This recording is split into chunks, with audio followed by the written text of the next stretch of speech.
a genuine expression of this woman's lived experience, inner faith, and personal orientation. To Beverly, life without religious faith and involvement would be empty, desultory. This association of secularity with nothingness runs deep. Many people assume that a life lived without religion is not only somewhat void, but intrinsically problematic. After all, how does one deal with death without religion? How does one cope with life's troubles, develop morals and ethics, find community, experience a sense of transcendence? These are extremely fair questions, and yet the idea that religion is the best and/or only option out there when dealing with such matters is simply untenable. The glaring truth is that millions of people live their lives without religion, and they do so quite well. They aren't living aimlessly, adrift in a vacuum of nihilistic nothingness. Jill may not know it, or she may not conceive of it in terms of clearly articulated precepts, but her secular lifestyle is actually very moral and deeply grounded in ethical conduct. How she interacts with those around her on a daily basis, the choices that she makes as a mother, wife, neighbor, businesswoman, and citizen, and the way she reacts to and appreciates the world around her, all of these are linked to developing and expressing an empathetic spirit, caring about others and the wider world, being responsible and upstanding. And they are very much linked to the secular sensibility. For as the stories of the many non-religious men and women presented in this book will illustrate, there are actually specific key virtues of secular living and prominent pillars of secular culture that enhance moral rectitude and promote human decency.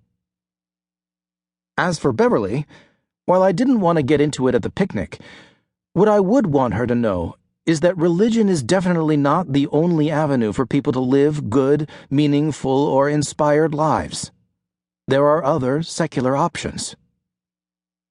A life lived without religion is not nothing. There are common attributes, characteristics, traits, and values one finds among non-religious people and within secular culture that directly enhance individuals' ability to cope with life's troubles, allow for moments of fulfillment and existential awe, and even increase societal well-being. Indeed, the foundational components of a secular orientation are both abundant and laudable, from encouraging pragmatic, reasonable problem-solving to fortifying oneself against groupthink and a herd mentality, from deepening our attachment to the people and things of this world to sparking a soulful appreciation for the majesty of nature, from encouraging scientific inquiry to manifesting a humane empathy, from fostering a mature morality to engendering a serene acceptance of mortality.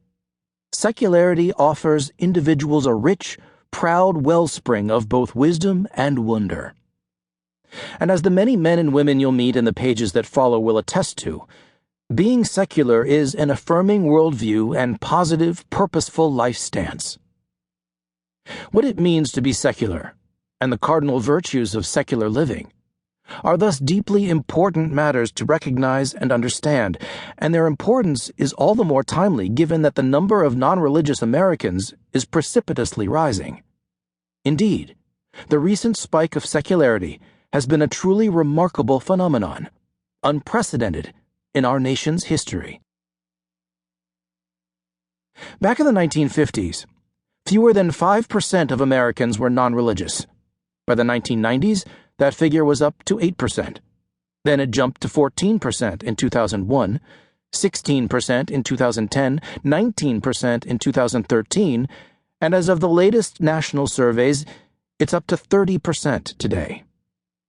This means that the number of non-religious Americans has increased by well over 200% over the last 25 years, making it the fastest-growing religious orientation in the country. More than a third of Americans between the ages of 18 and 29 now claim to be non-religious. In the early 1970s, only 9% of Americans said that they never attended religious services. Today, nearly 25% say as much.